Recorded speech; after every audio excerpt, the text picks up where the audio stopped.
स्थानीय प्रजातियों की सबसे अधिक संख्या पश्चिमी घाट में दर्ज की गई है।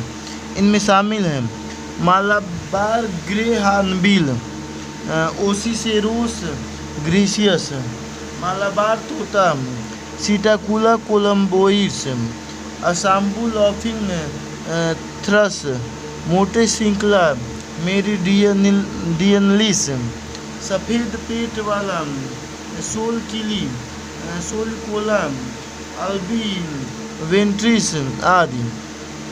अंडमान और निकोबार द्वीप समूह की कई स्थानिक प्रजातियों में कुछ प्रमुख प्रजातियां हैं।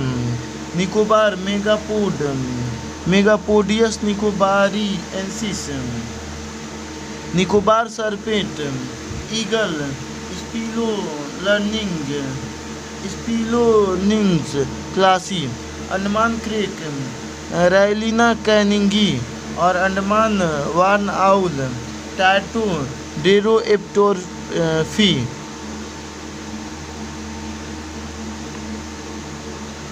World Wide Fund for Nature WWF यह एक अंतर्राष्ट्रीय गैर लाभकारी संगठन है। यह संगठन लगभग 100 देशों में कार्य कर रहा है। इसका उद्देश्य ऐसे नवीन सामग्री विकसित करना है और उनका लाभ पहुंचाना है जो समुदायों, वन्य जीवों और उन स्थानों की रक्षा करें जहां वे रहते हैं। उत्पत्ति: इसकी स्थापना वर्ष 1961 में स्विट्जरलैंड के मोरगेस में स्थित IUCN के मुख्यालय में विश्व वन्य जीव कोष के रूप में की गई थी। 1985 में इसका नाम बदलकर world Wide Fund for nature कर दिया गया था।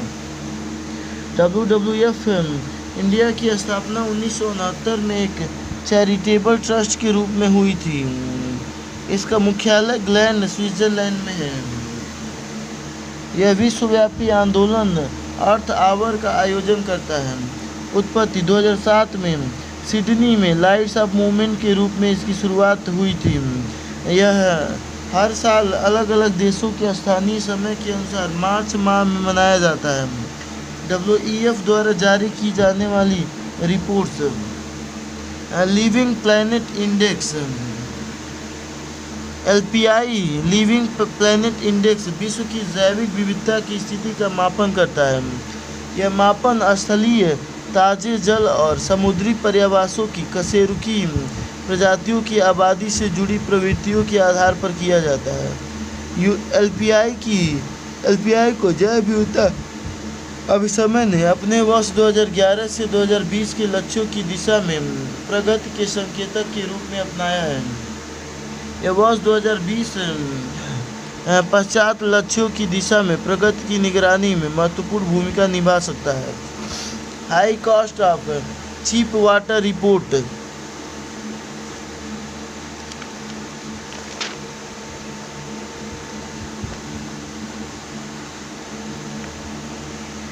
संधारणीय विकास सस्टेनेबल डेवलपमेंट, इससे रिलेटेड जितने आर्टिकल हैं, तो पहला आर्टिकल है ग्रीन डिपॉजिट की स्वीकृति के लिए फ्रेमवर्क। सुर्खियों में क्यों? भारतीय रिजर्व बैंक ने ग्रीन डिपॉजिट की स्वीकृति के लिए एक फ्रेमवर्क जारी किया है। ग्रीन डिपॉजिट के बारे में: ग्रीन डिपॉजिट ब्याज वाली जमा राशि होती है। यह जमा राशि विनियमित संस्थाओं द्वारा एक निश्चित अवधि के लिए स्वीकार की जाती है। इस राशि को हरित वित्त योजनाओं में निवेश किया जाता है। इसके निम्नलिखित उद्देश्य होते हैं: ग्राहकों को हरित जमाओं की पेशकश करना, जमाकर्ताओं के हितों की रक्षा करना, जमाकर्ताओं के संधारणीय एजेंडे को प्राप्त करने में मदद करना, ग्रीन वॉशिंग संबंधी चिंताओं को दूर करने तथा हरित गतिविधियों परियोजनाओं के लिए ऋण के प्रवाह को बढ़ावा देना। ग्रीन वॉशिंग प्रचार का एक तरीका है। इसमें कोई कंपनी अपने उत्पादों, गतिविधियों या नीतियों को पर्यावरणीय या सामाजिक दृष्टि से सकारात्मक, अनुकूल तथा पर्यावरणीय या सामाजिक क्षति से बचने वाले के रूप में प्रस्तुत करती है, जबकि वास्तविकता इसके विपरीत होती है। ग्रीन डिपॉजिट्स की स्वीकृति के लिए जारी फ्रेमवर्क की मुख्य विशेषताएं: यह निम्नलिखित संस्थाओं पर लागू होगा: इन्हें विनियमित संस्थाओं के रूप में जाना जाता है। लघु वित्त बैंकों सहित सभी अनुसूचित वाणिज्यिक बैंकों, क्षेत्रीय ग्रामीण बैंकों, लोकल एरिया बैंकों और पेमेंट बैंकों को ग्रीन डिपॉजिट स्वीकार करने की अनुमति नहीं है। आरबीआई के पास पंजीकृत तथा जमा स्वीकार करने वाली सभी एनबीएफसीज तथा हाउसिंग फाइनेंस कंपनियां एचएफसीज वर्तमान में ग्रीन डिपॉजिट को केवल भारतीय रुपये में ही मूल्य वर्गीकृत किया जा सकता है। आरईज के लिए ग्रीन डिपॉजिट जुटाना अनिवार्य नहीं होगा। आरईज हरित गतिविधियों परियोजनाओं को पहले वित्त पोषित करने के बाद ग्रीन डिपॉजिट्स नहीं जुटा सकते हैं। आरईज द्वारा सोवरेन ग्रीन बॉन्ड में किया गया निवेश इस फ्रेमवर्क के अंतर्गत शामिल होगा। इस फ्रेमवर्क के तहत जुटाए गए डिपॉजिट जमा, बीमा और क्रेडिट गारंटी निगम के द्वारा कवर किए जाएंगे। इस फ्रेमवर्क के तहत वित्त पोषित हरित गतिविधियों परियोजनाओं को प्राथमिकता प्राप्त क्षेत्र के अंतर्गत वर्गीकृत किया जा सकता है। हालांकि यहाँ एक शर्त है, उन्हें आरबीआई के पीएसएल दिशा निर्देशों को पूरा करने वाला होना चाहिए। बैंकों को ग्रीन डिपॉजिट के आधार पर ग्राहकों को ओवरड्राफ्ट सुविधाएं देने की अनुमति है। ग्रीन डिपॉजिट के जुटाई गई धनराशि का हर साल थर्ड पार्टी सत्यापन आश्वासन अनिवार्य होगा।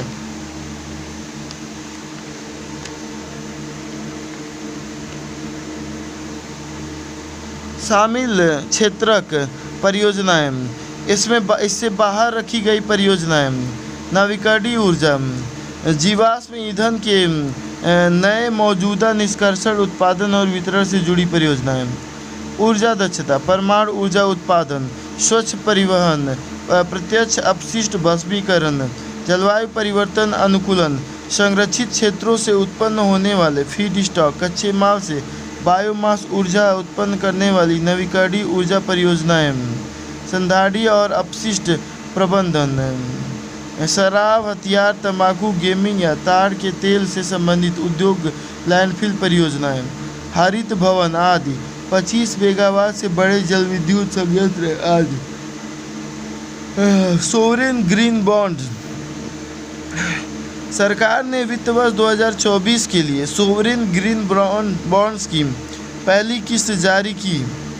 इसकी घोषणा केंद्रीय बजट 2022-23 में की गई थी। सोवरेन ग्रीन बॉन्ड्स के बारे में, ग्रीन बॉन्ड वास्तव में ऋण लिखित होते हैं। इनके जरिए जुटाए गए धन का उपयोग पर्यावरण की दृष्टि से संधारणीय परियोजनाओं के वित्त पोषण में किया जाता है। भारत में पहला ग्रीन बॉन्ड 2015 में जारी किया गया था। भारत का पहला sovereign green bond framework, bond से प्राप्त आय का उपयोग ग्रीन बॉन्ड से जुटाए गए धन का उपयोग पात्र 9 श्रेणियों की परियोजनाओं के वित्त पोषण हेतु किया जाएगा। इसमें 2 स्तरीय गवर्नेंस प्रक्रिया का प्रावधान किया गया है। परियोजनाओं के चयन की आरंभिक जिम्मेदारी परियोजनाओं या कार्यक्रम का कार्यान्वयन करने वाले प्रभारी मंत्रालय या विभाग के पास है। हरित वित्त कार्य समिति मंत्रालयों या विभागों के निर्णयों का पर्यवेक्षण और सत्यापन करती है। प्रबंधन, बॉन्ड से जुटाए गए धन को भारत की संचित निधि में जमा किया जाता है। इस धन का प्रबंधन केंद्रीय वित्त मंत्रालय का सार्वजनिक ऋण प्रबंधन प्रकोष्ठ करता है। लेखा परीक्षा नियंत्रक एवं महालेखा परीक्षक द्वारा की जाती है। इस फ्रेमवर्क के तहत पात्र परियोजनाओं की श्रेणियां नवीकरणीय ऊर्जा, ऊर्जा दक्षता, स्वच्छ परिवहन, जलवायु परिवर्तन अनुकूलन, संधारणीय जल एवं अपशिष्ट प्रबंधन, प्रदूषण निवारक एवं नियंत्रण, हरित भवन, सजीव प्राकृतिक संसाधनों और भूमि उपयोग का संधारणीय प्रबंधन, स्थलीय और जलीय जैव विविधता संरक्षण। संबंधित अवधारणाएं, sustainability bond. India Exim bank ने लंदन स्टॉक एक्सचेंज के सस्टेनेबल बॉन्ड मार्केट प्लेटफॉर्म पर अपना 10 वर्षीय सस्टेनेबिलिटी बॉन्ड सूचीबद्ध किया है। इस बॉन्ड की कीमत $1 बिलियन होगी। सस्टेनेबिलिटी बॉन्ड को विशेष रूप से पर्यावरणीय और सामाजिक रूप से उत्तरदायी पहलों के लिए धन एकत्रित करने हेतु डिज़ाइन किया जाता है। सस्टेनेबिलिटी बॉन्ड में ग्रीन और सोशल बॉन्ड दोनों की विशेषताएं शामिल होती हैं। राइनो बॉन्ड, इसे दक्षिण अफ्रीका के 2 संरक्षित क्षेत्रों में काले गैंडों की आबादी के संरक्षण और स्थानीय समुदायों को समर्थन देने के लिए जारी किया गया है। वन्यजीव संरक्षण बॉन्ड या राइनो बॉन्ड को एक परिणाम आधारित और विश्व बैंक द्वारा निर्धारित उद्देश्यों के लिए तैयार किया गया बॉन्ड है। यह संरक्षण गतिविधियों के वित्त पोषण के लिए निजी पूंजी की व्यवस्था करता है। विश्व बैंक ने संकटग्रस्त प्रजातियों के संरक्षण के लिए दक्षिण अफ्रीका के प्रयासों का समर्थन करने हेतु वन्यजीव संरक्षण बॉन्ड की कीमत तय की है।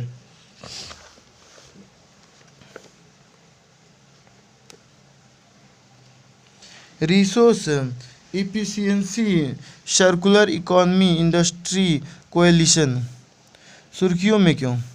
हाल ही में मुंबई में संपन्न हुई G20 पर्यावरण और जलवायु संधारणीयता कार्य समूह की चौथी बैठक में resource efficiency circular economy industry coalition को आरंभ किया गया। RECEIC के बारे में यह उद्योग संचालित एक पहल है। इस गठबंधन में लगभग 39 कंपनियां संस्थापक सदस्यों के रूप में शामिल हुई हैं।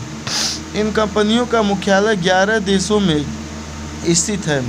इसका उद्देश्य निम्नलिखित के कार्यान्वयन में तेजी लाना है: संधारणीय विकास के लिए एजेंडा 2030 और इसके तहत निर्धारित सतत विकास लक्ष्य, पेरिस समझौते के तहत निर्धारित जलवायु संबंधी लक्ष्य, कुनमिंग मॉन्ट्रियल वैश्विक जैव विविधता फ्रेमवर्क के तहत निर्धारित लक्ष्य एवं टारगेट्स, किगाली संशोधन दक्षता संवाद रोड मैप एवं अन्य प्रासंगिक अंतर्राष्ट्रीय लक्ष्य। यह गठबंधन 3 मार्गदर्शक स्तंभों पर आधारित है: प्रभाव डालने के लिए साझेदारियाँ, क्षमता और प्रौद्योगिकी सहयोग को बढ़ाना, क्षमता बढ़ाने के लिए निवेश। चक्रीय अर्थव्यवस्था CE के बारे में। चक्रीय अर्थव्यवस्था एक ऐसी आर्थिक प्रणाली है जहां उत्पादन के साधनों को इनपुट्स के फिर से उपयोग और पुनर्चक्रण के आसपास संगठित किया जाता है। इसके तहत किसी उत्पाद के उपयोग योग्य अवधि के बाद भी उसमें प्रयुक्त सामग्रियों को अर्थव्यवस्था में बनाए रखा जाता है और जहां तक संभव हो उसका पुनः उपयोग किया जाता है। सर्कुलरिटी गैप रिपोर्ट 2023 के अनुसार वैश्विक अर्थव्यवस्था का केवल 7.2% हिस्सा ही चक्रीय है। इसमें गिरावट की प्रवृत्ति देखी जा रही है। संबंधित सुर्खियां: सतत वित्त कार्य समूह। भारत में G20 सतत वित्त कार्य समूह की चौथी बैठक संपन्न हुई। सतत वित्त कार्य समूह के बारे में इसकी स्थापना 2016 में ग्रीन फाइनेंस स्टडी ग्रुप के रूप में की गई थी। लक्ष्य G20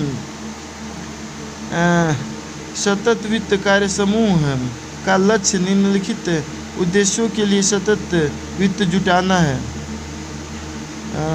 कौन कौन से उद्देश्य हैं देखेंगे, लेकिन पहले ये डेटा बैंक 1970 के बाद से वैश्विक संसाधन खपत में 3 गुना वृद्धि दर्ज की गई है। वैश्विक अर्थव्यवस्था का केवल 7.2% हिस्सा ही चक्रीय है। भारत में केवल 20% वस्तुओं का ही पुनर्चक्रण किया जाता है।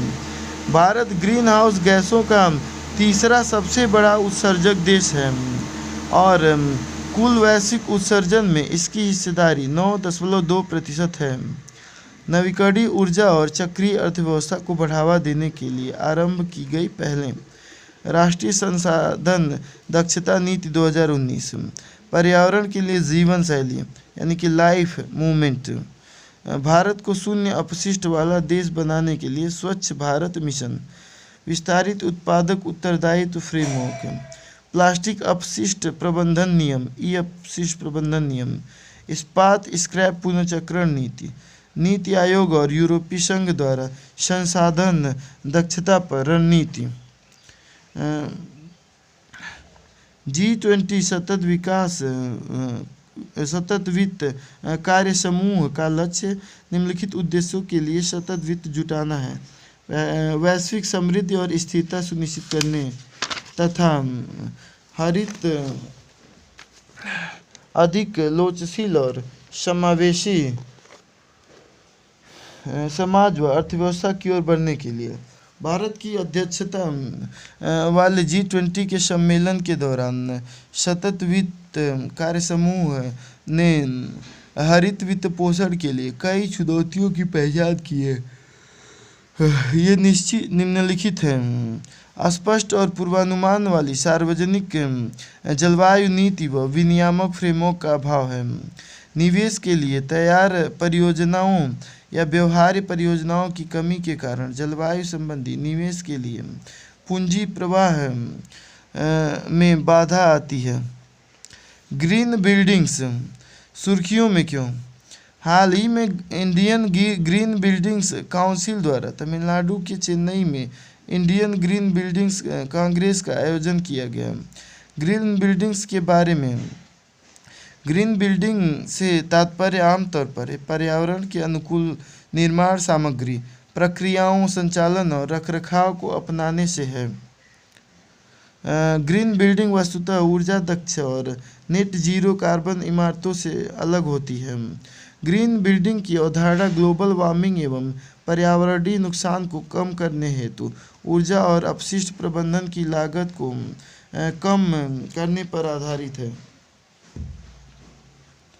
हरित निर्माण कार्य से संबंधित कुछ नवाचारी समाधानों में cool roof, geothermal heating, smart grid refrigerator, green roof या हरित छत्तें आदि शामिल हैं। उदाहरण के लिए एग्रोक्रीट यह एक कार्बन नेगेटिव निर्माण सामग्री है। इसे अलग अलग फसल अवशेषों जैसे धान और गेहूं की पराली, गन्ने की खोई इत्यादि से बनाया जाता है। कार्बन क्राफ्ट टाइल, इसका निर्माण कार्बन अपसाइक्लिंग के तहत कार्बन आधारित अपशिष्ट का उपयोग करके किया गया है। IGBC के बारे में, यह हरित परियोजनाओं को प्रमाण पत्र देने वाली भारत की प्रधान संस्था है। IGBC world green building council का संस्थापक सदस्य है। वर्ल्ड ग्रीन बिल्डिंग काउंसिल 90 से अधिक देशों में राष्ट्रीय हरित भवन परिषदों का एक नेटवर्क है। 2002 में आधिकारिक तौर पर green building councils Australia, Brazil, Canada, Bharat, Japan, Mexico, Spain और संयुक्त राज्य अमेरिका के नेटवर्क के रूप में वर्ल्ड ग्रीन बिल्डिंग काउंसिल का गठन किया गया था। इसका उद्देश्य बिल्ट एनवायरनमेंट, मानव निर्मित परिवेश को सुखदायक व अधिक संधारणीय बनाने के लिए इसका रूपांतरण करना है। IGBC की स्थापना 2001 में भारतीय उद्योग परिसंघ ने की थी। इसका मुख्यालय हैदराबाद में है। लीड रेटिंग सिस्टम सुर्खियों में क्यों? भारत ने लीड नेट जीरो प्रमाणन में USA और चीन को पीछे छोड़ दिया है। लीड रेटिंग सिस्टम के बारे में, यह विश्व स्तर पर मान्यता प्राप्त प्रमाणन प्रणाली है। लीड रेटिंग सिस्टम स्वास्थ्य दक्ष, निम्न कार्बन उत्सर्जन आधारित और लागत प्रभावी हरित भवनों के लिए एक फ्रेमवर्क प्रदान करता है। इसे US ग्रीन बिल्डिंग काउंसिल ने विकसित किया है। यह ग्रीन बिजनेस सर्टिफिकेशन इनकॉर्पोरेशन द्वारा प्रशासित है। इसके तहत भवन 4 प्रमाणन स्तरों पर मान्यता दी जाती है। ये 4 स्तंभ हैं: सर्टिफाइड सिल्वर, गोल्ड और platinum. LEED India programme Indian green building council द्वारा प्रशासित है। लीड जीरो के बारे में, लीड जीरो लीड प्रमाणन का एक पूरक है। यह उन परियोजनाओं को मान्यता देता है जो कार्बन ऊर्जा, जल या अपशिष्ट की श्रेणियों में नेट जीरो या नेट पॉजिटिव स्थिति को प्राप्त हो चुकी है। भारत में 73 लीड जीरो प्रमाणित परियोजनाएं हैं। यह कुल 150 से अधिक लीड जीरो प्रमाणन का 45% है। भारत के कुल कार्बन उत्सर्जन का लगभग 1/3 हिस्सा भवन और अन्य निर्माण क्षेत्र से उत्पन्न होता है। इस प्रमाणन में हरियाणा और तमिलनाडु अग्रणी राज्य हैं। भारत का डीएलएफ ग्रुप कुल लीड जीरो प्रमाणन से वैश्विक स्तर पर अग्रणी है। संबंधित सुर्खियाँ: green rating for integrated habitat assessment यानी कि गृह। भारत की अपनी ग्रीन बिल्डिंग रेटिंग प्रणाली। इस प्रणाली को the energy and resources institute तथा नवीन और नवीकरणीय ऊर्जा मंत्रालय ने संयुक्त रूप से विकसित किया है। गृह एक 5 स्टार रेटिंग सिस्टम है। इसकी रेटिंग 5 साल की अवधि के लिए वैध होती है। वैकल्पिक ईंधन और ऊर्जा संसाधन। Mission on advanced and high impact research माहिर। सुर्खियों में क्यों? विद्युत क्षेत्र में उभरती प्रौद्योगिकी का लाभ उठाने के लिए mission on advanced and high impact research माहिर शुरू किया गया है। इस मिशन को केंद्रीय विद्युत मंत्रालय तथा नवीन और नवीकरणीय ऊर्जा मंत्रालय ने संयुक्त रूप से शुरू किया है। माहिर के बारे में: मिशन के मुख्य उद्देश्य यह ऊर्जा क्षेत्र के लिए उभरती हुई प्रौद्योगिकियों एवं भविष्य में प्रासंगिक रहने वाले क्षेत्रकों की पहचान करेगा। यह ऊर्जा क्षेत्र के लिए एक जीवंत और नॉन-मेसी परिवेश का निर्माण करेगा। वित्त पोषण: विद्युत मंत्रालय, नवीन और नवीकरणीय ऊर्जा मंत्रालय तथा इनके तहत आने वाले केंद्रीय सार्वजनिक क्षेत्र के उद्यम इसके लिए फंडिंग करेंगे। इसके अलावा इसके लिए केंद्रीय बजट से भी फंड मिलेगा। दृष्टिकोण: किसी विचार को उत्पाद में परिवर्तित करने हेतु प्रौद्योगिकी जीवन चक्र दृष्टिकोण को अपनाना। यह मिशन 2023-24 से 2027-28 तक की 5 साल की प्रारंभिक अवधि के लिए तैयार की गई है। मिशन की संरचना 2 स्तरीय होगी। तकनीकी कार्य क्षेत्र समिति यह केंद्रीय विद्युत प्राधिकरण CEA की अध्यक्षता में गठित होगी। अनुसंधान हेतु चिन्हित 8 क्षेत्र: carbon capture, indigenous cold rolled grain oriented technology, electric वाहनों की बैटरी के लिए नैनो तकनीक, ठोस अवस्था वाला रेफ्रिजरेशन, भूतापीय ऊर्जा, लिथियम आयन स्टोरेज बैटरी के विकल्प की तलाश, खाना पकाने के भारतीय तरीकों के अनुरूप इलेक्ट्रिक कुकर पैन, परिवहन के लिए green hydrogen high efficiency fuel cell, carbon capture.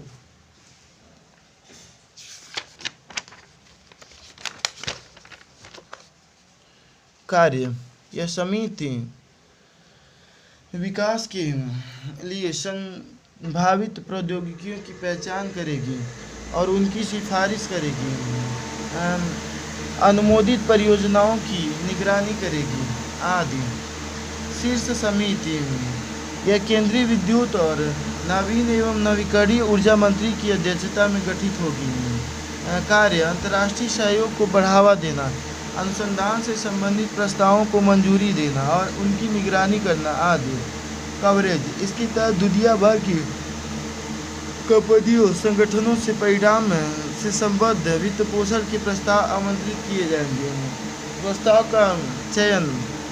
प्रस्तावों का चयन गुणवत्ता से लागत आधारित चयन के आधार पर किया जाएगा। पेटेंट: इसके तहत विकसित तकनीक का बौद्धिक संपदा अधिकार भारत सरकार और अनुसंधान एजेंसी द्वारा साझा किया जाएगा। US इंडिया नवीकरणीय ऊर्जा प्रौद्योगिकी कार्रवाई प्लेटफॉर्म RETAP। सुर्खियों में क्यों? संयुक्त राज्य अमेरिका और भारत के बीच रणनीतिक स्वच्छ ऊर्जा भागीदारी के तहत US इंडिया RETAP की शुरुआत की गई है। स्ट्रैटेजिक क्लीन एनर्जी पार्टनरशिप के स्तंभ: नवीकरणीय ऊर्जा, संधारणीय विकास, विद्युत और ऊर्जा दक्षता, तेल और गैस का जिम्मेदारीपूर्ण उपयोग, उभरते ईंधन। यूएस इंडिया स्केप के बारे में। यूएस इंडिया स्केप ऊर्जा सुरक्षा को बढ़ाने, विद्युतीकरण और विकार्बनीकरण पर बल देने तथा उभरती स्वच्छ ऊर्जा प्रौद्योगिकियों का विस्तार करने का एक संयुक्त प्रयास है। SCEP की स्थापना यूएस इंडिया जलवायु और ऊर्जा स्वच्छ ऊर्जा एजेंडा 2030 साझेदारी के तहत शुरू की गई टू ट्रैक संलग्नताओं में से एक के रूप में की गई थी। Climate action and finance mobilisation dialogue इस संलग्नता का दूसरा ट्रैक है। SCEP में 5 स्तंभ हैं। कौन कौन से हैं? उभरती हुई कुछ प्रौद्योगिकियाँ।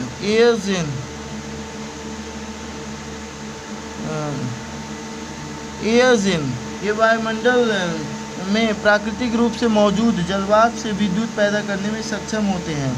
माइक्रो ग्रिड्स ये स्थानीय ऊर्जा ग्रिड्स होते हैं जो स्वतंत्र रूप से या बड़े परंपरागत ग्रिड से जुड़कर कार्य कर सकते हैं।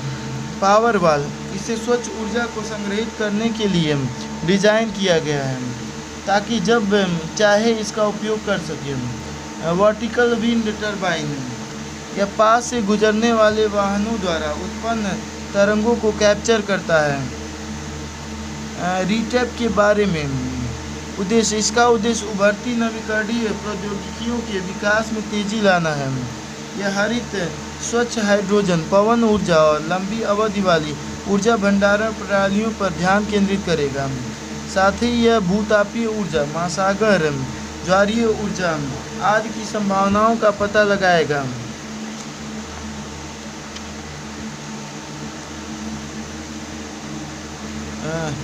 आरंभकर्ता USA का ऊर्जा विभाग DOE तथा भारत का नवीन और नवीकरणीय ऊर्जा मंत्रालय MNRE।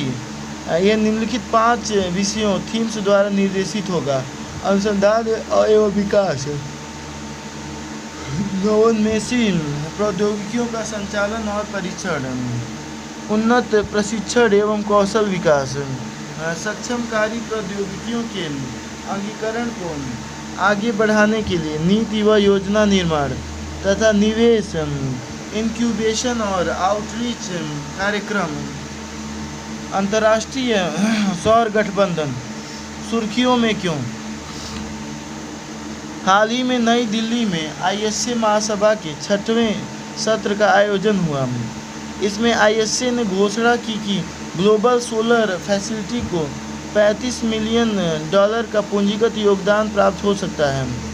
GSF के बारे में 2022 में ISA असेंबली ने GSF को मंजूरी प्रदान की थी। GSF ऑफ ग्रिड सौर परियोजनाओं, रूफटॉप सौर परियोजनाओं और उत्पादक उपयोग वाली सौर परियोजनाओं में पूंजी प्रवाह के लिए निजी पूंजी को आकर्षित करेगी।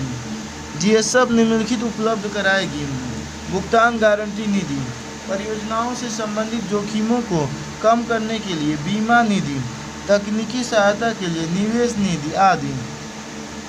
GSF पूरे अफ्रीका महाद्वीप के वंचित और सुदूर भौगोलिक क्षेत्रों में सौर परियोजनाओं में निवेश को बढ़ावा देगा। अफ्रीका के बाद GSF का लक्ष्य एशिया, लैटिन अमेरिका और मध्य पूर्व जैसे क्षेत्रों में निवेश का विस्तार करना है। अंतर्राष्ट्रीय सौर गठबंधन ISA के बारे में, यह एक संधि पर आधारित अंतर्राष्ट्रीय अंतर सरकारी संगठन है। उत्पत्ति इसे फ्रांस और भारत ने 2015 में पेरिस में आयोजित UNFCCC के पक्षकारों के सम्मेलन में लॉन्च किया था।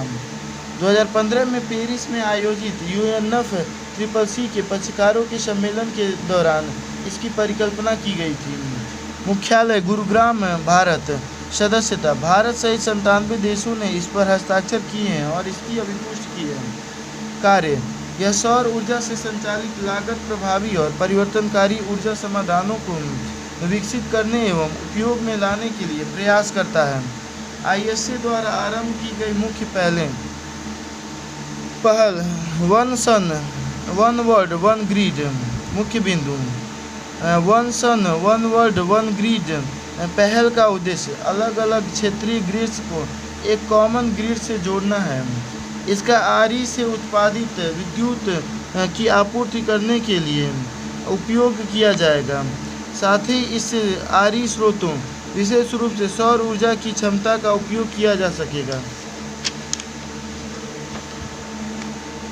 इस पहल का नेतृत्व भारत और यूनाइटेड किंगडम अंतर्राष्ट्रीय और सौर गठबंधन तथा विश्व बैंक समूह के सहयोग से कर रहे हैं। योजना के कार्यान्वयन को 3 प्रमुख चरणों में विभाजित किया गया है। चरण 1 मध्य एशिया, दक्षिण एशिया और दक्षिण पूर्व एशिया में परस्पर संपर्क सुनिश्चित करता है। चरण 2 कार्यरत प्रथम चरण को अफ्रीका में नवीकरणीय संसाधनों के समुच्चय से जोड़ता है। चरण 3 का लक्ष्य वैश्विक अंतर्संबंध की प्राप्ति करना है। भारत ने पहले ही अपने पड़ोसी देशों के साथ सीमा पार विद्युत इंटरकनेक्शन स्थापित किए हैं। इनसे नेपाल, बांग्लादेश और म्यांमार को बिजली का निर्यात किया जा रहा है, जबकि भूटान से आयात किया जाता है। वह 2018 में बिम्स्टेक ग्रिड इंटरकनेक्शन पर एक समझौता ज्ञापन पर भी हस्ताक्षर किए गए थे। सौर प्रौद्योगिकी अनुप्रयोग संसाधन केंद्र पहल, इसे संयुक्त राष्ट्र औद्योगिक विकास संगठन के साथ साझेदारी में ISA द्वारा संचालित किया जाता है। उद्देश्य सौर ऊर्जा उत्पादों और सेवाओं को बढ़ावा देने के लिए गुणवत्तापूर्ण अवसंरचना के निर्माण हेतु ISA के सदस्य देशों में संस्थागत क्षमताओं का एक मजबूत नेटवर्क तैयार करना। राष्ट्रीय ग्रीन हाइड्रोजन मिशन सुर्खियों में क्यों? नवीन और नवीकरणीय ऊर्जा मंत्रालय ने राष्ट्रीय ग्रीन हाइड्रोजन मिशन के तहत भारतीय ग्रीन हाइड्रोजन मानकों को अधिसूचित किया है। अधिसूचना के मुख्य बिंदु।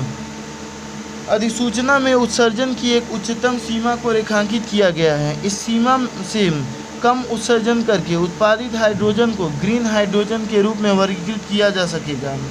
परिभाषा। ग्रीन हाइड्रोजन का उत्पादन नवीकरणीय ऊर्जा का उपयोग करके किया जाता है। इनमें विद्युत अपघटन या बायोमास रूपांतरण के माध्यम से उत्पादन करना शामिल है। उत्सर्जन सीमा। वेल टू गेट उत्सर्जन अर्थात जल शोधन, विद्युत अपघटन, गैस शुद्धिकरण आदि प्रति किलोग्राम हाइड्रोजन के लिए 2 किलोग्राम कार्बन डाइऑक्साइड से अधिक नहीं होना चाहिए। नोडल प्राधिकरण। ऊर्जा दक्षता ब्यूरो ग्रीन हाइड्रोजन उत्पादन परियोजनाओं की निगरानी करेगा, साथ ही उनके सत्यापन और प्रमाणन के लिए एजेंसियों को मान्यता भी प्रदान करेगा।